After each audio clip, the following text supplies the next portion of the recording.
ರಾತ್ರಿ ಭೋಜನದ ನಂತರ ಈ ಅಭ್ಯಾಸಗಳು ಜೀರ್ಣಕ್ರಿಯೆಗೆ ಉತ್ತಮ. ಊಟದ ನಂತರ ಅಭ್ಯಾಸಗಳು. ರಾತ್ರಿಯ ಊಟದ ಬಳಿಕ ನಾವು ಅನುಸರಿಸುವ ಕೆಲ ಅಭ್ಯಾಸಗಳು ಜೀರ್ಣಕ್ರಿಯೆಯನ್ನು ಉತ್ತಮವಾಗಿಸುತ್ತದೆ ಮತ್ತು ಹೊಟ್ಟೆಯುಬ್ಬರದಂತಹ ಸಮಸ್ಯೆ ತಗ್ಗಿಸಲು ನೆರವಾಗುತ್ತದೆ. ಈ ಬಗೆಗಿನ ಸಣ್ಣ ಪ್ರಯತ್ನ ದೊಡ್ಡ ಬದಲಾವಣೆ ತರಬಹುದು. ಅಂತಹ ಕೆಲ ಅಭ್ಯಾಸಗಳ ಬಗೆಗಿನ ಮಾಹಿತಿ ಇಲ್ಲಿದೆ. ಪ್ರೊಬಯಾಟಿಕ್ಗಳ ಸೇವನೆ. ರಾತ್ರಿಯ ಊಟದಲ್ಲಿ ಸಣ್ಣ ಪ್ರಮಾಣದಲ್ಲಿ ಯೋಗರ್ಟ್ ಸೇರಿ ಇತರ ಪ್ರೊಬಯಾಟಿಕ್ಗಳ ಸೇರ್ಪಡೆ ಆರೋಗ್ಯಕ್ಕೆ ಒಳ್ಳೆಯದು. ಇದು ಕರುಳಿನ ಉತ್ತಮ ಬ್ಯಾಕ್ಟೀರಿಯಾಗಳಿಗೆ ಪ್ರಯೋಜನಕಾರಿಯಾಗಿದೆ. ಇದು ಕರುಳಿನ ಆರೋಗ್ಯವನ್ನು ಉತ್ತಮವಾಗಿಸುವ ಜೊತೆಗೆ ಆರೋಗ್ಯಕರ ಜೀರ್ಣಕ್ರಿಯೆಗೂ ಉತ್ತೇಜನ ನೀಡುತ್ತದೆ. ಸೋಂಪುಕಾಳಿನ ಸೇವನೆ.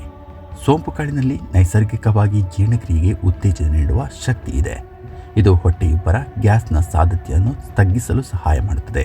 ಹೀಗಾಗಿ ಊಟದ ಬಳಿಕ ಸೋಂಪಿನ ಸೇವನೆ ಜೀರ್ಣಕ್ರಿಯೆಯನ್ನು ಉತ್ತಮವಾಗಿಸಲು ನೆರವಾಗುತ್ತದೆ. ಸಣ್ಣ ನಡಿಗೆ. ಊಟದ ಬಳಿಕ 10 ರಿಂದ 15 ನಿಮಿಷಗಳ ಸಣ್ಣ ವಾಕಿಂಗ್ ಕೂಡ ಉತ್ತಮ. ಜೀರ್ಣಕ್ರಿಯೆಗೆ ಉತ್ತೇಜನ ನೀಡುತ್ತದೆ. ಜೀರ್ಣಾಂಗದಲ್ಲಿ ಆಹಾರ ಸರಿಯಾಗಿ ಸಾಗಲು ಅನುವು ಮಾಡಿಕೊಡುವ ಮೂಲಕ ಇದು ಹೊಟ್ಟೆಯುಬ್ಬರದಂತಹ ಸಮಸ್ಯೆ ತಗ್ಗಿಸುವುದಕ್ಕೂ ಸಹಾಯ ಮಾಡುತ್ತದೆ. ಬೆಚ್ಚಗಿನ ಪಾನೀಯ. ಬೆಚ್ಚಗಿನ ಪಾನೀಯ ಅಥವಾ ಗಿಡಮೂಲಿಕೆ ಚಹಾದ ಸೇವನೆಯು ಉತ್ತಮ. ಬೆಚ್ಚಗಿನ ನೀರು ಅಥವಾ ಶುಂಠಿ, ಪುದೀನ ಚಹಾಗಳ ಜೀರ್ಣಕಾರಿ ಸ್ನಾಯುಗಳಿಗೆ ಶಾಂತಿಯೊದಗಿಸಲು ನೆರವಾಗುತ್ತದೆ.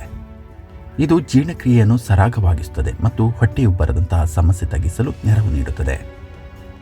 ಜಲಸಂಚಯನ. ಚೆನ್ನಾಗಿ ನೀರು ಕುಡಿಯುವುದು ಕೂಡ ಉತ್ತಮ ಜೀರ್ಣಕ್ರಿಯೆಗೆ ಉತ್ತೇಜನ ನೀಡಲು ಸಹಾಯಕ. ನಿರ್ಜಲೀಕರಣ ಜೀರ್ಣಕ್ರಿಯೆಯನ್ನು ನೈಸರ್ಗಿಕವಾಗಿಯೇ ನಿಧಾನಗೊಳಿಸುತ್ತದೆ. ಹೀಗಾಗಿ ಉತ್ತಮ ಪ್ರಮಾಣದ ನೀರು ಸೇವನೆಯು ಬಹಳ ಮುಖ್ಯವಾಗಿದೆ. ಸ್ಟ್ರೆಚಿಂಗ್ ವ್ಯಾಯಾಮ. ಸರಳವಾದ ಕೆಲವು ಸ್ಟ್ರೆಚಿಂಗ್ ವ್ಯಾಯಾಮಗಳನ್ನು ಅಭ್ಯಾಸ ಮಾಡಬಹುದು. ಇದು ಹೊಟ್ಟೆಯುಬ್ಬರವನ್ನು ಪರಿಹರಿಸಿ ಜೀರ್ಣಕ್ರಿಯೆಯನ್ನು ಸುಧಾರಿಸುತ್ತದೆ. ತಕ್ಷಣ ಮಲಗಬೇಡಿ. ಊಟವಾದ ತಕ್ಷಣ ಮಲಗುವ ಅಭ್ಯಾಸವನ್ನು ಬಿಟ್ಟುಬಿಡಿ. ಊಟವಾದ ಬಳಿಕ 1 ರಿಂದ 2 ಗಂಟೆ ತನಕ ಮಲಗಬೇಡಿ. ಇದು ಆಸಿಡ್ ರಿಫ್ಲೆಕ್ಸ್ ಅನ್ನು ತಪ್ಪಿಸುತ್ತದೆ ಮತ್ತು ಉತ್ತಮ ಜೀರ್ಣಕ್ರಿಯೆಗೆ ಸಹಾಯ ಮಾಡುತ್ತದೆ. ಹೊಟ್ಟೆಯ ಮಸಾಜ್.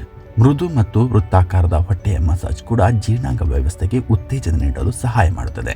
ಇದು ಹೊಟ್ಟೆಯ ಕಿರಿಕಿರಿ ತಪ್ಪಿಸಲು, ಹೊಟ್ಟೆಯುಬ್ಬರವನ್ನು ಕಡಿಮೆ ಮಾಡಲು, ಹೊಟ್ಟೆಯ ಸ್ನಾಯುಗಳಿಗೆ ವಿಶ್ರಾಂತಿ ನೀಡಲು ನೆರವು ನೀಡುತ್ತದೆ.